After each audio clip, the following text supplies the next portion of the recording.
Hey guys, Kurt from the future here. You might notice in this episode that Luis sounds like he's recording from inside a bowl of Rice Krispies. Unfortunately, his microphone had some problems that we didn't catch until after we were done recording, but this podcast pledges to be 100% Rice Krispie free by next episode. Okay, here's the show. He's seen everything. He's done everything, you know? Yeah.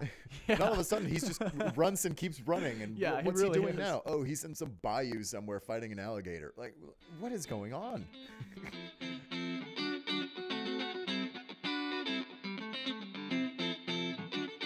Hello everybody, and welcome to Unbelievable, the podcast where I tell my good friend Luis two unbelievable stories from history. One of them is true, one of them is false. And I try to figure out which is which.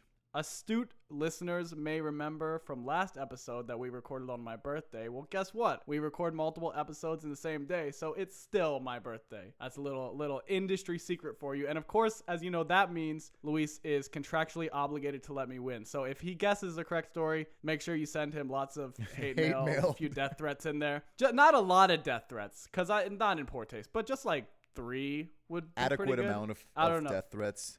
Or reasonable. If he guesses it right away, I will dox him. So just factor that into your decision-making process, Luis. Better be very careful with how this episode turns out, or else my IP address. Yeah, my IP address is going to be out for the world to see. On that note, before I jump into these two stories, Luis, do you have a fast fact for me? I do. That I can decide is either true or false? Kurt, I'm glad you asked me because you know what? I think I do. You have just the fastest fact. I have just the thing for you. You know, I am known for my speed. That's not true. I've heard a lot of people refer to you as slow. All right, Kurt. A lot of those people was you, so please be kind. It's my birthday, Luis. Let me bully you. Kurt, do not use this as an excuse. As if I don't bully you the other 364 days of the year. As if that has not stopped you ever, right? Yeah, it's true. Anyway, I'm going to go ahead and go to a fact, Kurt, if that's okay with you. Yeah, you have my permission. Thanks, Kurt. Now, quick little fact, Kurt, a question for you. Mexican culture, are Mexican people a mix of Spanish and indigenous people? When we think of us of a mixed race, a mixed culture, a Creole culture, if you will, are Mexicans Spanish and indigenous? Or let's put it this way, American and European. Okay. We're back in the region of fast facts that may get me canceled, yet I press on. I know it's your birthday, but I want to keep you sweating. All right. I feel like this is one of these fast facts that it seems simple, which makes me worry that I'm missing something obvious. But obviously, the word Mexico comes from Mexica. Answer the damn question. You know, like DNA-wise. Huh? Don't be afraid. I'm getting there, okay?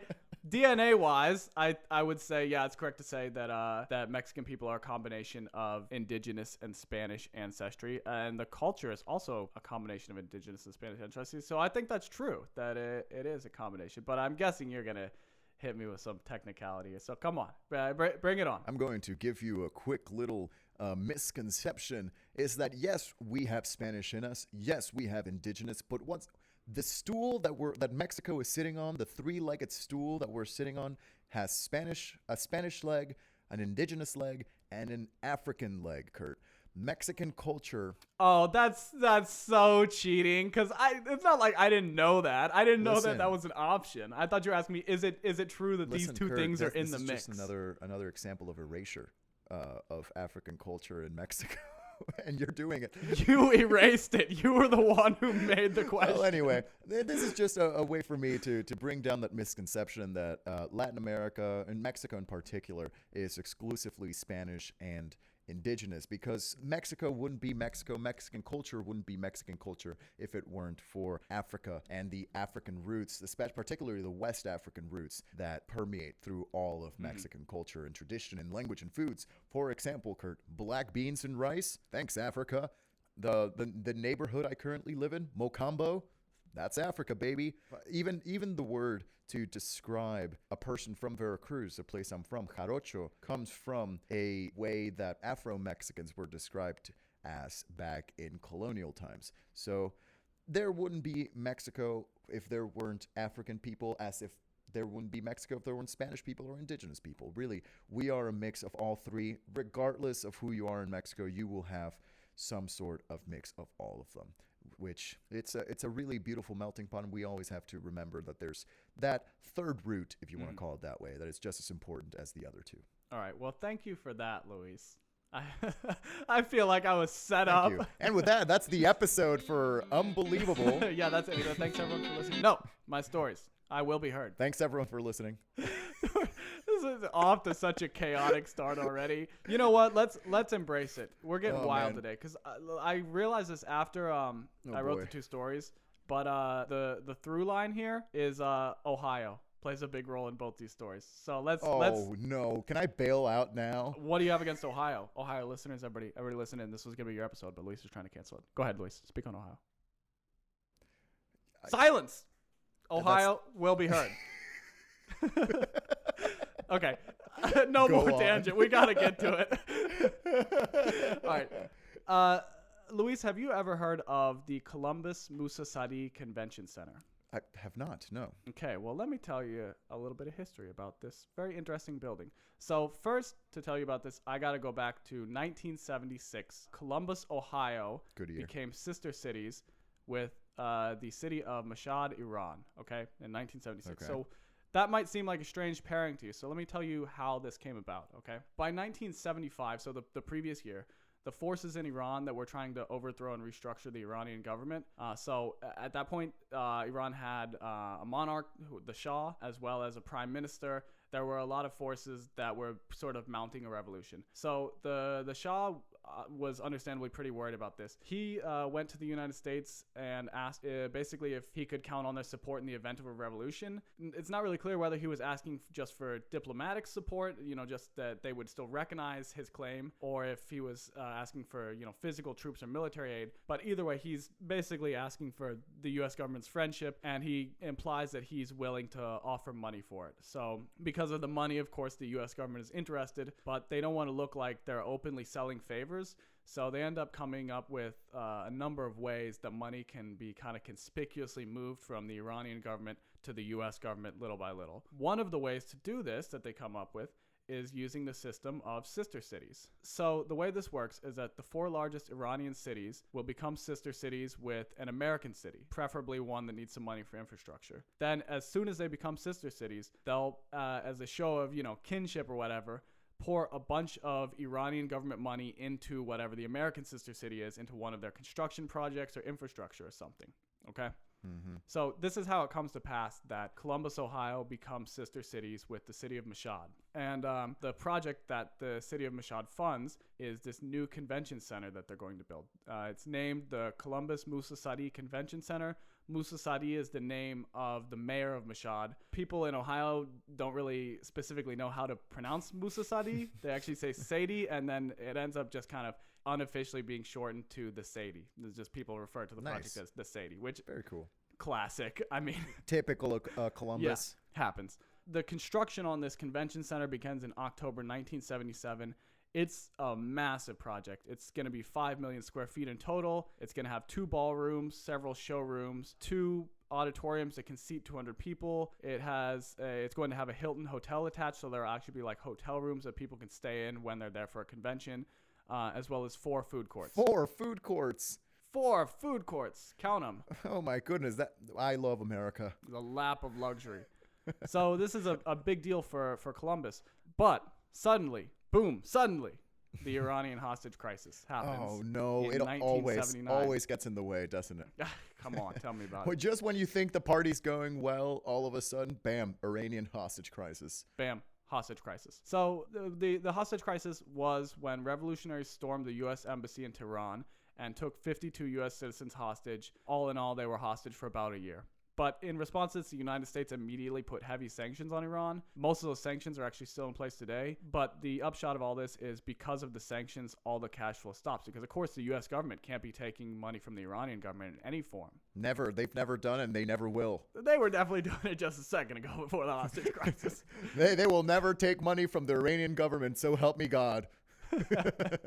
So this kind of leaves the Sadie in a lurch. because at this point, most of the skeletal structure of the building is completed, but there's not really a lot else. The food courts are slightly put together. The only thing that's really close to completion is the smaller of the 2 ballrooms. So at this point, it's essentially a construction site that has like 1 completed room.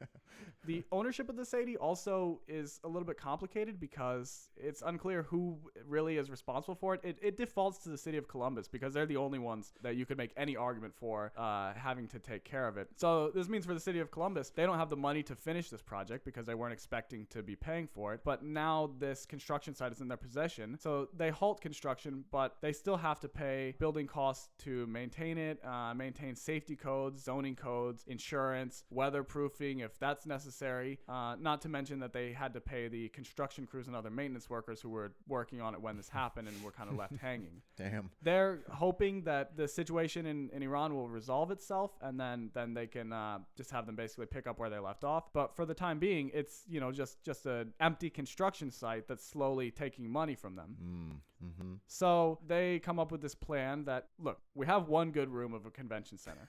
What if we just rent that out? And we don't need a ton of money. We just need a little bit to offset the cost of this insurance and the weatherproofing and stuff. So we can do it for pretty cheap. We'll just rent out the 1 room of this convention center. The only problem is that if you're, it's not an ideal situation for anyone wanting to have a convention, and they're also offering it for cheap.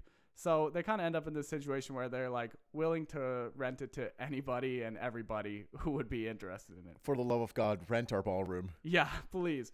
So at this point, let me tell you the history of the usage of the Columbus Musasadi Convention Center, okay? So the first people... This is very exciting. I know. Are you ready? My favorite class in college. So the first time that this convention center, which again is technically just 1 ballroom and a construction site, gets rented, is 1981. Of course, it is rented by the Flat Earth Society. There's a Flat Earth Society. Naturally, absolutely. Oh, that's lovely to hear. When you have the combination of convention that is cheap and will take anyone, gotta be Flat Earth. Gotta be Flat right? Earth. I mean, it's offering up your space as a cheap convention center. It's like the shot heard around the globe, which I guess for Flat Earth is counterproductive because they're not big into globe. But the shot heard from side to side of the square of the plane we live in. The following year, 1982, the convention center is rented by the North American Goat Preservation Society for their annual meeting. I couldn't find a lot about them, but apparently they're just interested in preserving the goat population in North America. I didn't know that was... Kurt? Well, yeah, but I didn't know that the goat population was under threat. But I guess thanks to the North American Goat Preservation Society. Yeah, round of applause for them. We still got goats. Yeah. You know why we're not talking about it? Because of this society. If they're the silent heroes. They're the silent heroes of the story. Yeah. It's like why do we need Ghostbusters in real life when we don't have any ghosts? Like, well, you're welcome. The same year, there's this convention called OhioCon. So it's OhioCon? Sort of. Okay. There was this other convention in New York that was a really big fad in the early 80s called Icon. And it was just where a bunch of college students from New York universities would get together to discuss and enjoy topics such as gaming, sci-fi literature, comic books, programming. So it was just kind of like a lot of interests that probably, if you have a couple of these interests, you'll like the other things too. Mm-hmm. Ohio wants their own version, so they just add OH to the front of Icon, so now it's OhioCon. Oh my God.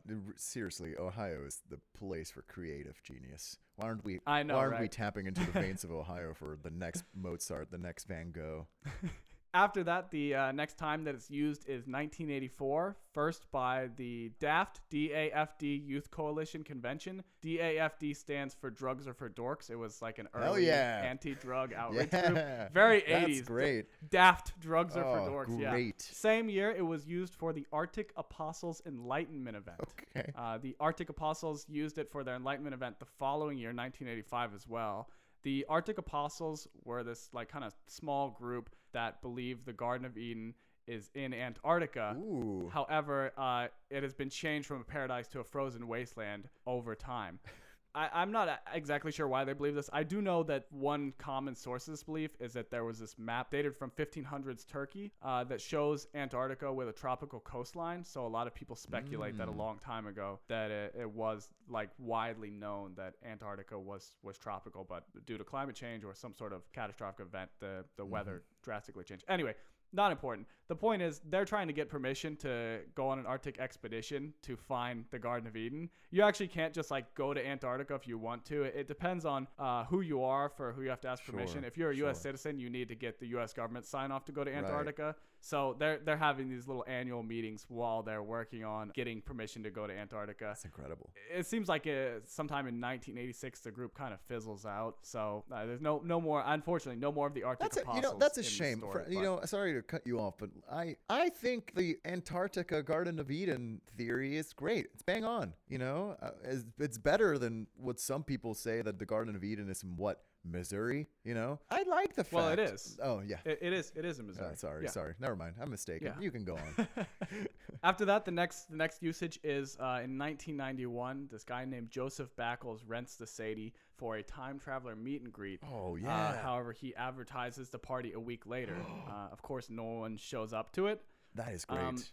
Luis, you may have heard a similar story attributed to Stephen Hawking doing this. Yes, of the party, the time traveling party. So that's actually an urban legend. Stephen Hawking didn't do it. It's probably originating from this initial guy doing it, and then somebody figured out somewhere along the way it's more interesting if you have like a known figure doing it. So somehow it ended up getting attributed to Stephen Hawking. It's all in Ohio. Why are all the main central events? It's only ever been Ohio. No. Oh man, I started this episode underestimating Columbus, Ohio, but now I see it's the peak of civilization. Oh yeah, just get ready, baby. We got so much more Ohio coming. No, got just a ridiculous amount of Ohio going on. Depending on who you are, that sentence you just said is direct torture or just the best sentence ever uttered. Some may say an alarming amount of Ohio.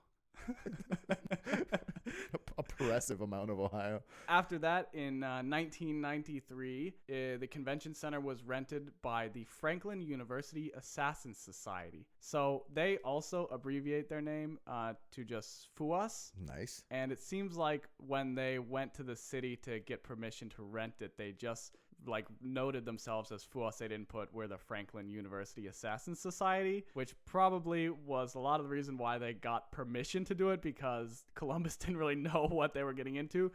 They're this college club at Franklin University that has very serious fights with Nerf guns. Sick. They rented the convention center, but then afterwards they got in trouble because, of course, they didn't just stay in the ballroom for their Nerf fight. They used the whole construction site. That's incredible. I love that. In 1999, of course, someone rented the convention center for a Y2K party. But what may surprise you is that the Y2K party was thrown by, wait for it, the Midwest Flat Earth Society. Yes. They're back, baby. Yeah. I don't know if it's the same group, because the other one was just the Flat Earth Society. This one's the Midwest Flat Earth Society, which, now that I think about it, seems like a downgrade. Does that mean that they're flat earthers who live in the Midwest, or are they flat earthers who only believe the Midwest is flat? Ooh, that's a great idea. So it's like, that's, I don't know if anyone ever thought of that before, but that's so it's like fun. a plate sitting on top of a basketball. Yeah. Yes. The little deflated part of the globe. Exactly. Oh, that's why it's so difficult for anyone outside of the Midwest to go in. You just got to climb through the edge, Yeah. In 2006,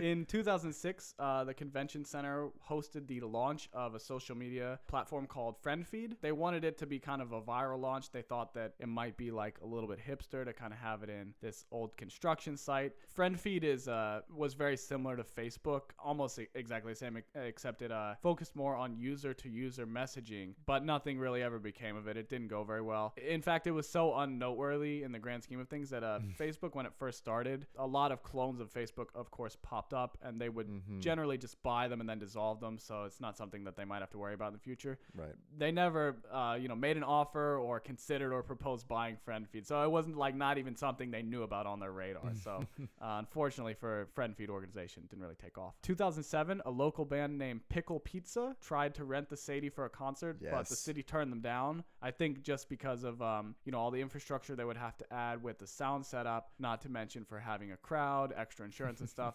And also it seems kind of like after the last few people have rented it, it's like 15 years into the situation that they're trying to rent out the convention center. It's new mayor, all new city officials. They're kind of rethinking this whole plan. So wait, hold on. This place is still a construction zone? Well, the sanctions, I mean, literally until today, the sanctions are not lifted. So they're in this limbo because, no one in the U.S. Sorry. I apologize. But like the space has just been sitting there then, like, and somehow, like, they haven't even put like a blanket over it. Like, I don't know. I mean, they weatherproofed it and stuff. They did stuff to try to stop it from like falling in on itself, or at least like slow that process. But it's a massive project. It's not something that the city of Columbus can just like whip out the money for in their budget. And I think up until recently, there was still this like desperate hope that like, technically, if the sanctions are lifted on Iran, immediately it's their responsibility to finish paying for. Sure. So they're just kind of like holding out, hoping for that. But at this point, like I said, new mayor, new city officials, seems like kind of a bad idea. They're really rethinking the whole thing. All the way up to 2018.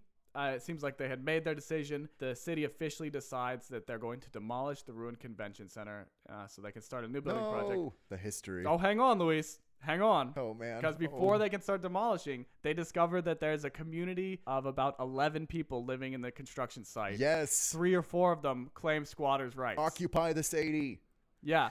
So this leads to a 2-year court case. Eventually, the judge rules that the squatters can't reasonably prove that they resided there for more than 20 years, which is the minimum time in Ohio for you to be able to invoke squatters' rights. So in 2019, they are officially evicted. Plans for the demolition proceed. However, they were put on hold by a little thing that happened in 2020. Oh, man. You guessed it. Jeez, don't remind COVID. me.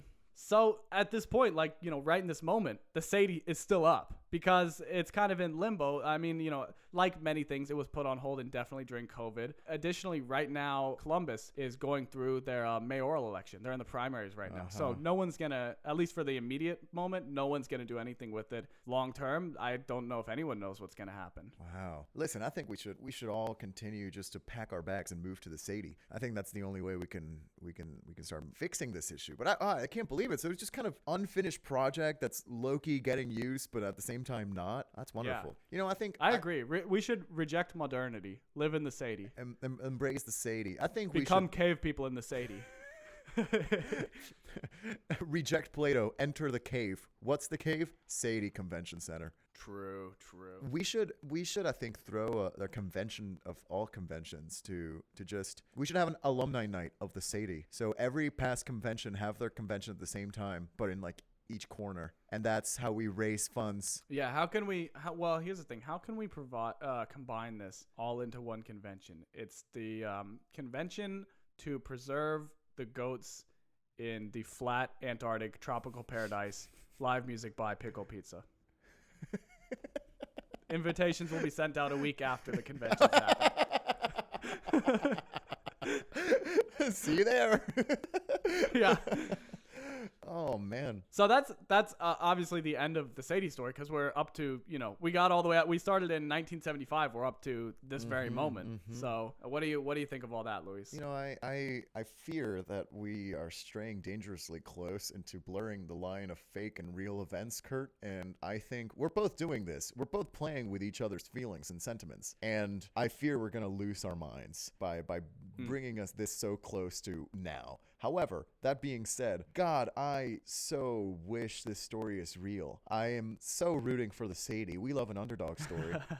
and listen, I mean, at least something got started with Iran, with Twin Cities situation, like sister cities. Yeah. I found out very recently the city I live in is a sister city with Tampa Bay, Florida. And what has Tampa Bay ever given us? Nothing. No convention center, that's for sure.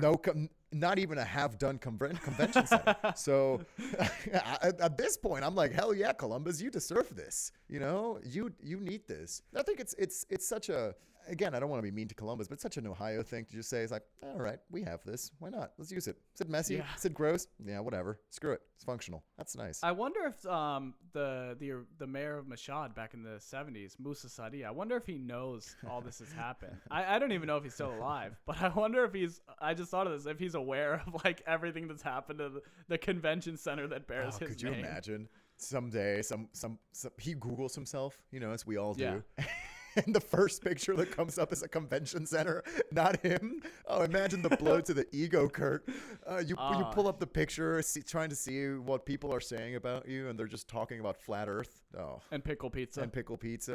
It's a shame. It's a shame. But I mean, good for the Sadie if it's that popular. Hell yeah. Go you, Sadie. That's a story of perseverance. I like it. Yeah. Very good. So our next story, I'm going to tell you about arguably one of the most interesting players baseball has ever seen, a player named Rube Waddell. Mm-hmm. Okay. So this is all the way back in the dead ball era of baseball. The dead ball era was this period in baseball between 1900 and 1919. Interestingly, I realized while researching some of this that we think of like professional sports as always being in the state that they are today or kind of similar. It's kind of interesting to look back and realize like how long some sports have been around as professional sports and how much they've changed over the years. To put in perspective how long ago the dead ball era was, so I said is 1900 to 1919. Mm-hmm. In 1910, Babe Ruth was only 15. Whoa. So that's like how long ago this was that we're talking. Yeah. At this point in time, there were only 8 teams in the major league. Previously, there had actually been more teams, but clubs struggled to keep money and players together for very long. I got interested in what were some of the like teams that failed in the 1800s. I have some really funny team names that I would like to share with you with your permission, please. Oh, absolutely. You know you don't need it, but yes. So number 1, we have the Cleveland Spiders, who hold the record for the worst winning percentage in MLB history. Oh, yeah, we're back to Ohio, baby. Oh, give it. Oh, yeah. Hell yeah. Ohio's all over this list. Okay. Pride of Ohio, the Cleveland Spiders. Second, we have the Cincinnati Kelly's Killers, who were named after their manager, Mike King Kelly. They were ultimately forced to disband because they kept getting arrested for playing on Sunday. Huh? So Wait. So the city of Cincinnati used to have this rule that you couldn't have a professional sporting event on a Sunday. They basically just ignored this. Half the time, it seems like they got away with it. The other half the time, they would all get arrested, so the game would get interrupted. Like, they would get arrested while playing, and then they'd have to reschedule their practices and further games because they got to get out of jail. Oh, that's incredible. Oh, so yeah, that eventually put a lot of strain on the team, and they disbanded. Naturally, I would imagine so. Next one I have is the Chicago Orphans, who would actually go on to one day become the Chicago Cubs. But like, what an abysmal team name, the Chicago Orphans. Yeah. Well, you could even name your team the Chicago Sad Boys, and that would be even better. But Chicago Orphans. Come on, dude. Yikes. And then additionally, the next one is the Cleveland Infants. Again with the children. I don't know why we're bringing children into this. This Saturday only, come watch the orphans fight the children. Epic battle of... The infants. Oh, sorry. Come see the orphans and the infants duke it out in a battle of... tiny, really minuscule strike proportions. Fear in the hearts of your opponents when they hear the infant cry. All of a sudden, the stadium is all quiet, and you hear the chant, orphans, orphans, orphans, orphans. And then last, I have the Worcester Ruby Legs, which, Ooh. I know now we have the Red Sox and the White Sox, right? Ruby Legs feels like someone doing a lot of work to not say Red Sox. But it was before the Red Sox were a thing. Like, you couldn't just say Reds. No, we're the Ruby. They're like the Great Value brand. Red Sox, the Ruby Legs. Ruby Legs just sounds like a 1960s businessman just using a euphemism for his secretary. Ooh, no, it sounds like a 1920s burlesque dancer. Ruby Legs. Ooh, welcome to the stage. Up next, we've got Ruby Legs. And it's like a little smooth jazz playing. Yeah, come on. I'm so into that. Oh, that's wonderful. Yeah. Okay. Oh, did you catch Ruby Legs yesterday at the Golden Saloon? Oh, yes, she's lovely. I don't know, Kurt. I've never been to Cleveland. So that was just a few teams I wanted to share with you. Thank you. That was good. So people say baseball is boring now. In the dead ball era, baseball was extra boring. Sweet. Mostly because no one could hit very well. And this is kind of for a combination of reasons. One of them was that baseballs at this point in time were cheaply made. And the league didn't have very much money, so they would use them until they were falling apart. Nice. They actually had a rule that if a fan caught a foul ball, they had to throw it back so they could keep using it. So they would literally use the ball till the cover's falling off and the inside bits are coming out. Times are tough. They also, at this point in time, allowed spitballs. I don't know how many people know this, but any kind of liquid or foreign substance on a baseball allows the pitcher to like make it move so much more. It's really hard to hit. It just makes it like slippery. This is also made worse by the fact that most of the players in this time chewed tobacco. So it's not just spit, it's actually like darkening the baseball. Oh, yeah. And stadiums at this point in time didn't have any lights. So you have like a ball that's slipping all over the place. And it's, kind of probably a grayish black color in a stadium with no lights. Incredible. They also added the foul strike rule. So the way baseball works now is that if you hit a foul ball, it can count for the first or second strike, which gets you closer to striking out, obviously. Before this era, if you hit a foul ball, it just meant nothing. So all of a sudden, batters going. Yeah, you would just keep going and going and going forever. So obviously, to streamline the process, they added this rule, but it made it where hitters were striking out a lot more because now they're getting strikes when they were used to not getting anything. Oh, poor guys. There's just an abysmally low number of home runs hit in this time. One year, the Chicago White Sox hit only 3 home runs the entire season, but they nearly won the pennant, which is winning the pennant is to have the best record in the league. So they were almost the best team in the league, and they only hit 3 home runs, which is just kind of hard to picture. Yeah, what they lack in home runs, they make up in attitude, Kurt. They make up in children mascots.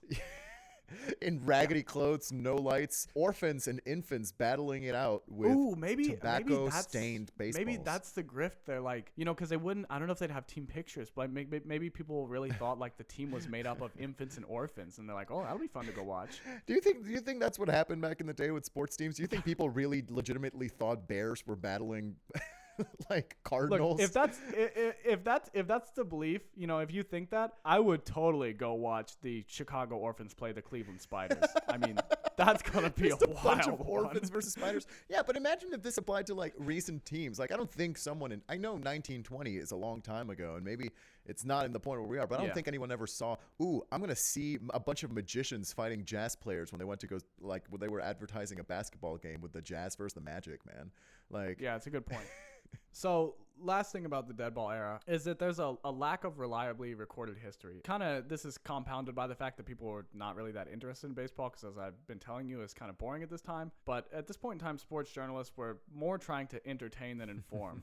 So it's hard to tell what's reliable information coming out of the era or not. Obviously, it's before there were a lot of like recordings with sound. So even if there's stories where multiple sources are saying the same thing, it's hard to tell what's rumor and what's true. It's kind of like this lost period of history for the sport, right? Which makes it really interesting. So this brings us to the story of Rube Waddell. His real name is George Edward Waddell, but he becomes known as Rube as a nickname because he's kind of a slower, shall we say, guy. He's a really big, stocky, strong guy, but just has some oddities, which we're gonna get to. Wait, hold on. How does Rube fit into that? Rube is I think like an older nickname for someone who's like kind of an idiot. Gotcha. Okay. So they're just calling him like big dumb guy Waddell. Nice. Oh, by that metric, I should have been known as Rube Mejia. So he's born in 1876. He's described as, quote, a decidedly different sort of child. At the age of 3, man. He wandered off to... I knew you were going to relate to that, yeah. Yeah, decidedly different. Story, that's the name of my autobiography. Unauthorized autobiography. At the age of 3, he wandered off to a local fire station and stayed for several days. Nice. He attended very little school. He strengthened his arm by throwing rocks at birds while working on his family farm. And he allegedly, as one does, he also allegedly became quite strong by working on mining and drilling sites as a child, which, wow, it really was a different time. It's the early 1900s. Who wasn't at the mines? Yeah. Oh, but actually, at this point, it's even before that because he's born in 1876. Yeah, when the canary in a mine shaft is just a 10-year-old boy. Used to be, before they had canaries, they had children. So his amateur career starts sometime around 1895. He's a pitcher. He shows a lot of talent and potential. He's just kind of naturally really good at being a pitcher. However, there are some problems. He's just picturing birds. Well, I was going to say he's easily distracted, and it's not bird-related, but I think you are going to enjoy this. On one occasion, he left in the middle of a game to go fishing. He also... Okay. Yeah. He also had a fascination with fire trucks. On multiple occasions, he would run off the field to chase them when they passed the stadium. All right. Opposing fans discovered that if they would bring puppies or shiny objects to show Rube, he would leave the field to play with them. Spectators said that it seemed to almost put him in some sort of trance. Whoa. And later in his career, opposing players would buy new toys and lay them out on a blanket on the field to distract Rube to come and play with them. Yeah. Oh, no. Rube would also disappear for months in the offseason when they're supposed to be practicing. No one knew where he was going until it was discovered that he was wrestling alligators in a circus. I don't have any follow-up information on that, but I'm legitimately that's just a lot to speechless. I'm so consider. speechless by all of this. Yeah, and we're not even to his professional career yet. This is just his gosh. amateur career.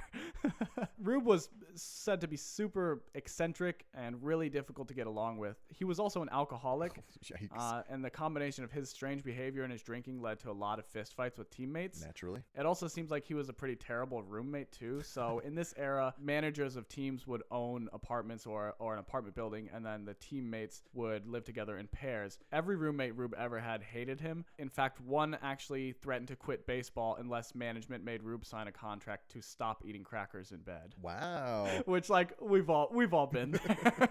So this seems like a lot of downsides, right? So maybe you're wondering, all these bad things, was Rube worth it as a player? So let me tell you a little bit about like just exactly how good he was. Yeah. Okay, he had the lowest ERA in the National League for 2 years. ERA is earned run average, so it's the average of how many runs a pitcher gives up in 9 innings. Okay. So Rube's lowest ERA ever was 1.48. So that means for that whole season, on average in 9 innings, he would only give up 1.5 runs. Whoa. Okay. Wow. He had the most Yeah. strikeouts in the American League 6 different years.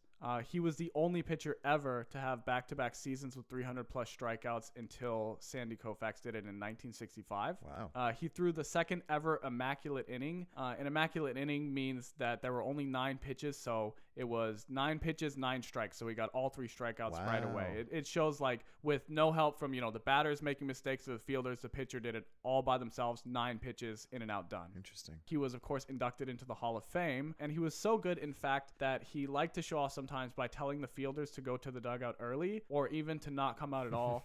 On a couple occasions, even for like the last 3 innings of the game. So the last 3 innings, he would just tell the fielders, don't come out. I'm just going to strike everyone out. Wow. He only did this in exhibition games. There's a rule for league play that you have to have 9 men on the field. However, he did on one occasion have, in a league game, the outfielders come in and sit by the mound, the pitching mound, to watch him strike out the last 3 batters of the game. Oh, my God. So he was really, really a phenomenal pitcher. He just had all these problems off the field. He started his professional career in 1897. He signed a contract with Louisville and was paid $500. He pitched 2 league games with them, which were his first professional games. Allegedly, he spent his entire signing bonus on alcohol within the next 24 hours. Nice. Very cool. And after this, Louisville really liked him and he's super talented, but they quickly realized that he's a lot to deal with. So it starts this cycle of Rube being moved from team to team, being either suspended or traded, or a lot of times in those days what they call loaned out to another team, which means he's still under Louisville's contract, but they'll send him to maybe a team in California for a while to play and practice a little bit. But at the end of the day, he still plays for Louisville when they need him. Yeah. But for Rube, they would do this a lot of times to develop players, but for Rube, it would just be like, we don't want to deal with this guy for like a month, so send him somewhere else. So he's just bouncing around from team to team, getting loaned, suspended, kicked off, traded. Finally, in 1900, the Milwaukee Brewers manager, who is a man named Connie Mack, asked Rube to come pitch a few games. Most notably, he pitched a doubleheader in August 19th. Doubleheader means they played 2 baseball games in the same day. The first game, Rube pitched 17 innings and hit a walk-off triple to win the game. Walk-off means that it scored like the winning run of the game, so there's no reason to keep playing because you've already won. 17 innings is an insanely long game. Yeah. Wow. Normally it would be 9 innings. 17 innings is more than they would ever let a pitcher throw in a modern game, just because of like the fear of permanent damage to someone's arm. Sure. But in 1900, the manager offered Rube, so the manager Connie Mack offered Rube a 3-day fishing trip to pitch the second game. Rube agreed and pitched a shutout, which means the opposing team did not score a single run. So he pitched 17 innings, hit a walk-off triple, and then pitched another 9 innings where they never scored any runs. My God. That poor man's arm. I know. Jeez. Well, he's thrown so many rocks at birds, you don't understand, Luis. I mean, it's he's just so strong. It makes a permanent clacking noise every single time he moves. Yeah, he's got to oil it. Yeah. It just sounds like you're pulling like an old-timey lever every single time. It sounds like you're opening a medieval castle gate every single time he throws a ball. Yeah. It sounds like you're pulling the handbrake in a car every single time he throws a ball. It just goes crack. Yeah, it's creaky. So Connie Mack recognizes that Rube is super talented, but much like a lot of other teams, 1 year later, 1901, he's fed up with him and he suspends him. Again, Rube bounces around between various lesser-known teams who are willing to put up with him until they get fed up with him. Finally, 2 years later, in 1902, the Philadelphia Athletics are desperate for pitchers. Their manager is Connie Mack. He's now working for the Philadelphia Athletics. He hears that Rube is pitching for a semi-pro team in California, so he sends 2 Pinkerton agents. Pinkerton's this private eye investigating agency to find Rube and sneak him out of California back to Philadelphia so he can play for them. So they said, like, we need a pitcher. We know there's a guy in California. Let's just go steal him. Let's go get him. Yeah. Rube has a record-setting year pitching for Philadelphia. Additionally, in 1902, Connie Mack is working on this project to have a Philadelphia Athletics football team, and he has Rube come try out. Rube tackles the team's quarterback so hard that he breaks his leg, and apparently violently enough that Connie Mack and the other coaches realize how dangerous the sport could potentially be, and it kind of makes them reconsider the whole venture. I mean, Rube just floored this guy so much, they're like, oh, wow, one human can do a lot of damage to another human. I love that they went to hire this guy and they came out of it with just an inner fear of the sport. Yeah. Yeah. They came in very hopeful for new talent and they came out of it traumatized. Yeah.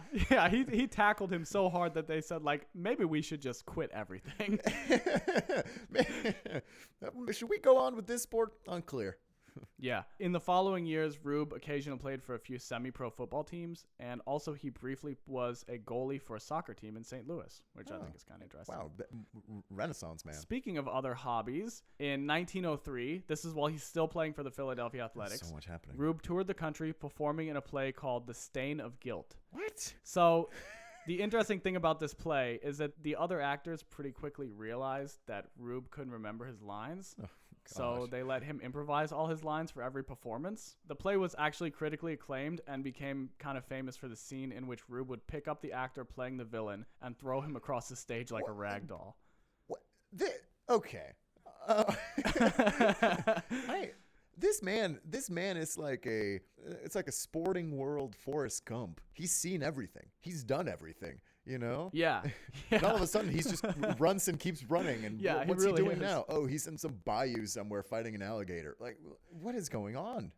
Yeah. Well, just wait till you hear this, because the same year as this play, I mean, 1903, real bang-up year for Rube, okay? Because he's playing for the Philadelphia Athletics. He does this play where he's throwing the guy across the stage. He also saved a woman from drowning. Sure. Accidentally shot his friend in the hand. Oh. And was bitten by a lion. Eventful year. Yeah, really. So, you know, he said hot boy summer for sure. You see, what we didn't mention is that this all happened on the span of 3 hours. Yeah. Just one wild weekend. It was a crazy bender. Oh, man. A great spring break that year. Additionally, he's got a lot of run-ins with just like him doing weird, heroic things or just ending up in strange disaster situations. In 1905, there was this... No in between. Yeah, really. In 1905, there was this oil-burning stove in a department store that fell over. Rube picked up the stove and carried it outside before it could start a fire, which seems like not the most effective way to solve that problem, but it's the Rube way to solve that problem. Just pick up the whole stove and throw it outside. So now we fast forward a little bit to 1910. Okay, this is 13 years into his professional career now. Rube's drinking and strange behavior has gotten a lot worse. He's getting in more fights with his teammates. Arm is creakier than ever. His arm is just it's so deteriorated. His arm is barely looks like an arm. Should be falling off of its hinge. Currently. Yeah. At this point, he's on his third marriage, and it's not going very well, which is leading to even more drinking. Mm-hmm. Finally, after Rube passes out in the middle of a game that he was pitching, he gets suspended, and he never pitches another major league game. Whoa. After this, his health declines pretty quickly. It gets worsened by 2 cases of pneumonia. One of them he gets from helping save people during a flash flood in Kentucky. Eventually, he contracts tuberculosis, and all in all, 4 years after being released from professional baseball in 1914, Rube died in a sanitarium at the age of 37. He was only 37. He was only 37. Wow. Yeah. Oh, the life this man led in those 37 years. Yeah. My goodness. So there's definitely some interesting stuff to talk about. Just as far as like what was the deal with Rube? Because obviously, let's start there. What was his deal? Yeah. What's going on? What's happening? This is before the time period where people would be, getting diagnosed with ADD or with an anxiety disorder. I think it seems like he had ADD and maybe a couple other things. Sure. Researching this, I thought a lot about this modern player whose name is Zach Greinke. He's currently a pitcher for the Royals. He was a really major prospect. He was the #1 pitching prospect for several years, 6-time All-Star. He also had the lowest ERA in the league in 2009. But he had all these problems kind of similar to what Rube had going on. For example, he considered or attempted to quit Major League Baseball to become a golfer, a tennis player, or a garbage man. So this is several different times that he tried to quit. Okay, sorry.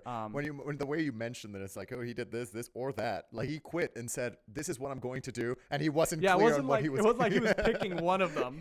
No, it was like he went to the Royals management and like, "I'd like to quit and become a golfer," and they're like, "No," and then he'd come back. What about tennis? Now I'm gonna quit and become a tennis player. No, hear me out. Garbage. In 2006, he quit for most of the season to mow lawns. Okay. Before coming back. He once called a timeout during a game to discuss fantasy sports with his catcher. When he was originally brought up to the major leagues, so before you're in Major League Baseball, there's what they call the minor leagues, which is where you're technically getting paid to do it, but it's kind of more like trying out to see how well you can play on a world-class level. So going from the minors to the majors is a big deal because it's like that's the moment you've made it, okay? So he's only 20 years old. He gets called up to the majors, and the first thing he says is like, could he go back down to the lowest level of minor league baseball and learn to be a shortstop instead of a pitcher? It would be the equivalent of like getting signed as a country artist and saying like, actually, can I become a jazz artist instead? He is known to sleep in his locker before games. Interesting. He's very open about that he hates interacting with anyone. In fact, during COVID, when they had the stadiums empty, he would go sit in the stands alone instead of sitting in the dugout. He's frequently in conflict with other players, teammates, coaches. Just seems like generally hard to get along with. He was diagnosed with social anxiety disorder and depression, which I think maybe gives like some interesting insight into maybe what some of the stuff going on with Rube was. I don't know what exactly it was, because it's hard to speculate about something that happened so long ago, but it seems like maybe he had some sort of attention disorder. But also I think it's interesting to realize that just because someone is a world-class athlete doesn't mean they're cut out to be in the public spotlight or under so much scrutiny or attention. Sure. We normally think just of like, look at me. Which one are you, world-class athlete or cut out to be in the spotlight? Well, as an Emmy Award-winning podcaster, Kurt. Oh my God, here we go. Yeah, no, go ahead. No. Wow, power move. Maybe I'm not cut out to be a podcaster either, Kurt. Yeah.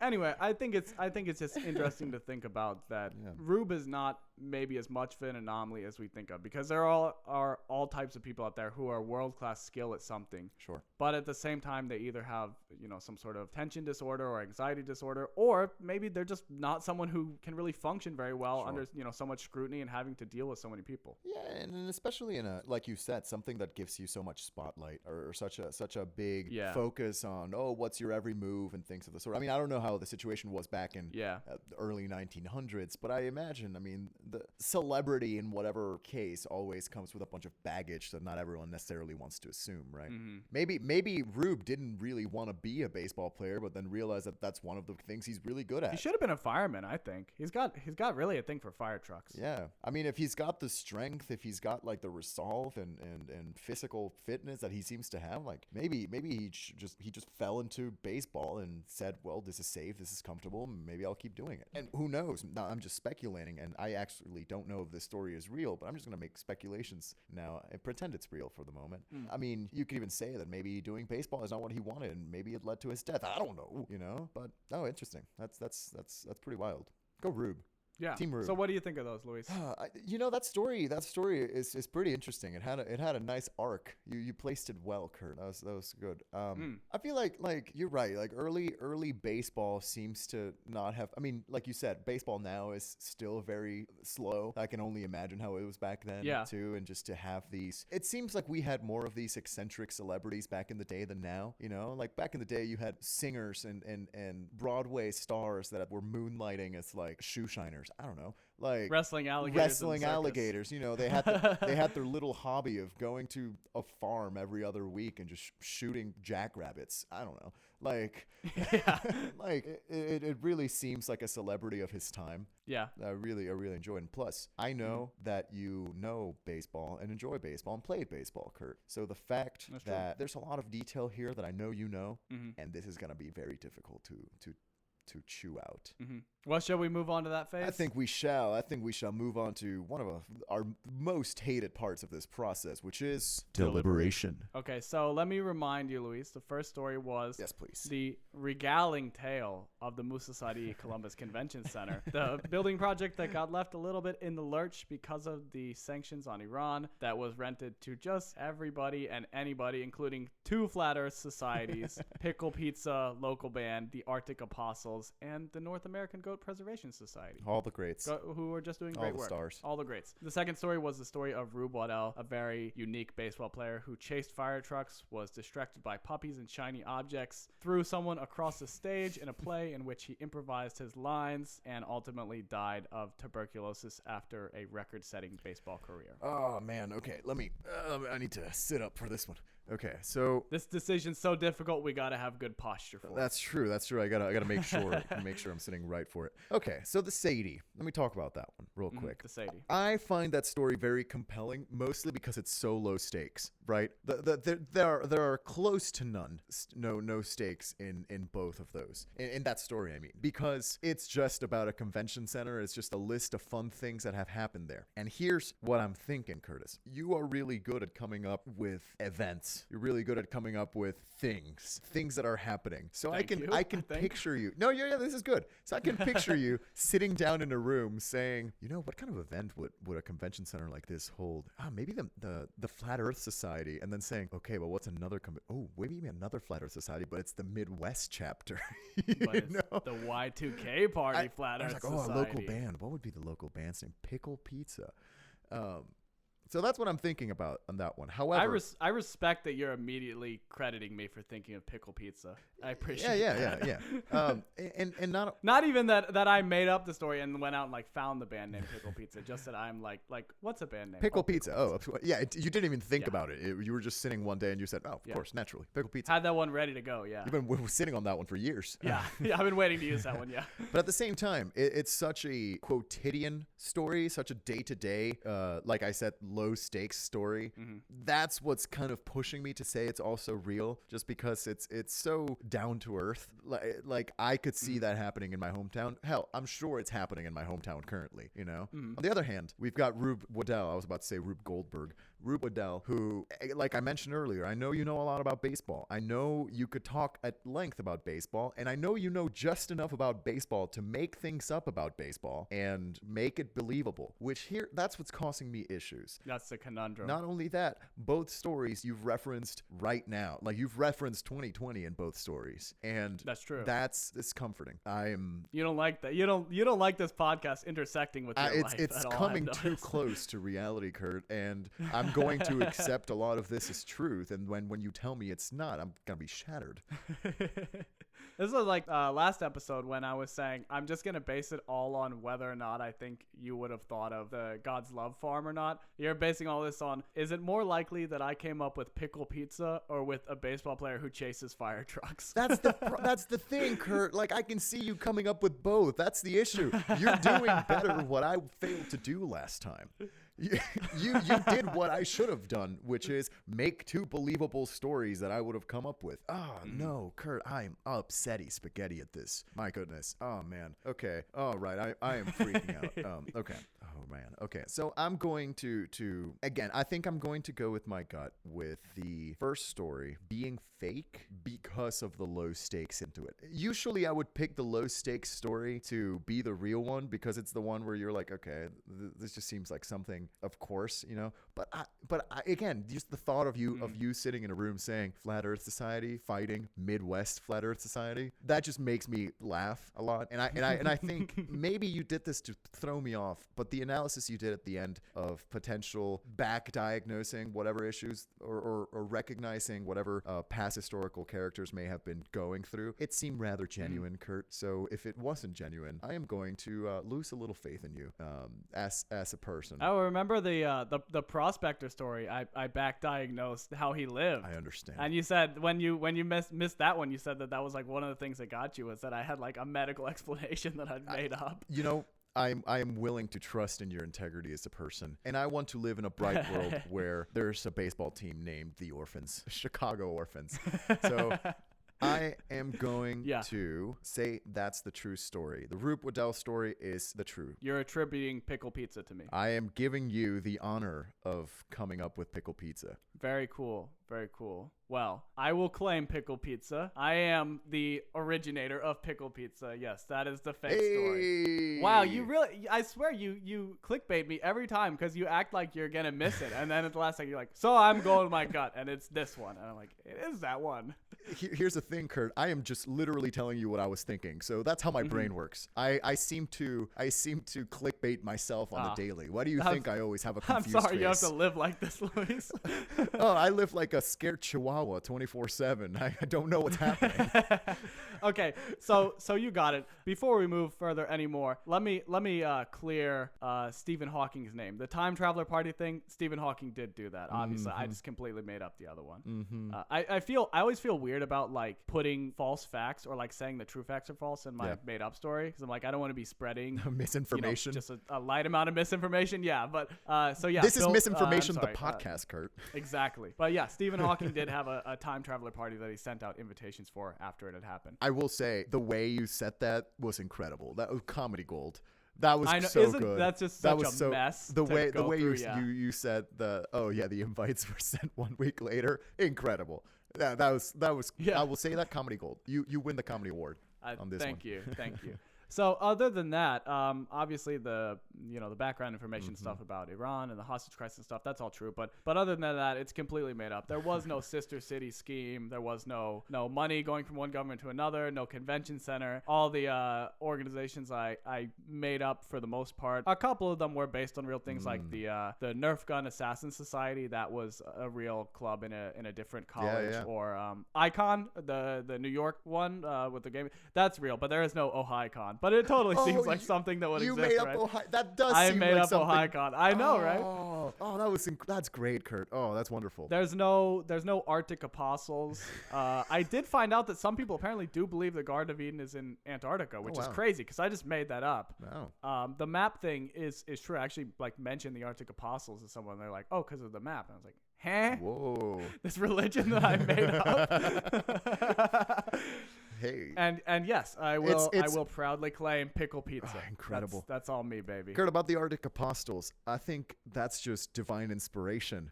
We're all hearing it. We're hearing the voice of whatever God is calling down to you saying this. And I'm so happy you made up pickle pizza. Did you just have a moment of revelation of thinking, you know what, pickle pizza. Pickle pizza sounds like a good thing. No lie, this is what I did. I just looked up a list of local bands in Ohio from the 2000s and just read through all of them and then just closed my eyes and thought I'm an Ohio local band. What would I name myself? Pickle Pizza. Pickle Pizza, baby. Pickle Pizza. Great. Yeah. It feels really right. It feels really right. There's a really good ska band called Skanking Pickle. So there it is. See? It's very close. I would see Pickle Pizza in concert happily. Oh, that was good, Kurt. Yeah. So Rube Waddell, the whole story's true. You can sleep well at night knowing that there was Chicago Orphans, Cleveland Spiders, whatever else. Ridiculous. That's so ridiculous. I know.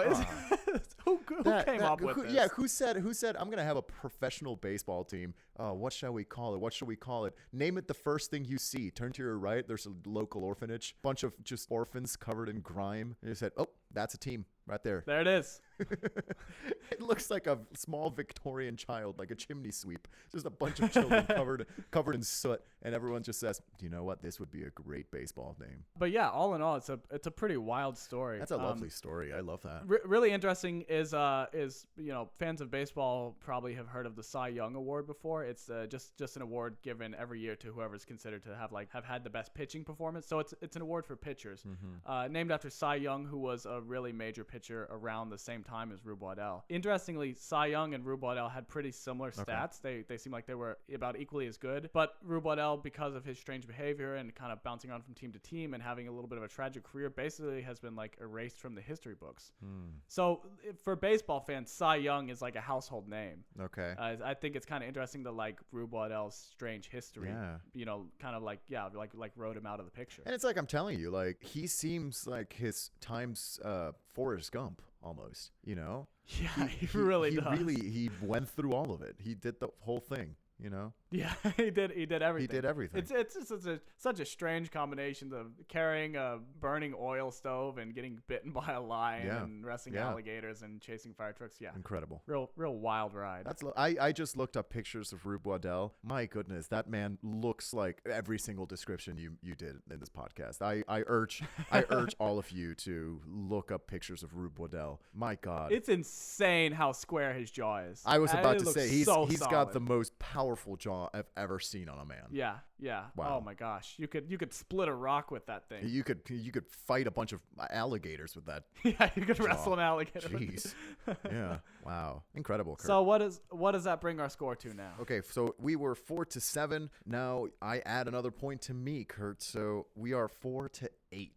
Me in the lead. Oh, getting mighty close to that 10. Mighty close to that 10. Once we reach 10, it's gonna be a time and a half. But I know we're pretty soon. I think gonna have to announce what happens if somebody gets to 10. We all know who it's gonna be. Yeah. I don't know, Kurt. I mean, if last episode is showing us something, is that maybe the tide is turning. We'll see. Who knows? You never know. Anyway, I'm glad I could share these two stories with you, Luis, as well as the combination of words pickle pizza. I hope everyone listening also enjoyed the combination of words pickle pizza. If you want to hear more stuff, I can't promise there'll be more Midwest Ohio band names, but there'll be more fun stuff. If you'd like more content, feel free to follow us on Instagram at UnbelievablePod. We're also on Twitter at UnbelievablePC. Our podcast is available on Spotify, Apple Podcasts, Google Podcasts. If you like us, give us a review or tell your friends about it. Either, both, we'll take whatever publicity. Yeah, we will. We're begging for it. We are buskers sitting outside of the metro station with our hat. It's just sitting there so empty, waiting for your love. You would not believe how desperately Luis and I want to do this as a job. I call Kurt often crying about this very thing. So if you want to stop Kurt's suffering of hearing me call him every fortnight crying about this, well, do us a favor and give this a listen and a review. I really appreciate that you didn't say stop your suffering. Like, we're all aware you're going to be calling me crying. Oh, absolutely. No matter what. But at least I won't have to hear about it because of the podcast. You'll still be crying. Yeah, it will be just one less stressor. I still have plenty. Yeah. Anyway, thank you everyone for listening. See you next time. See ya.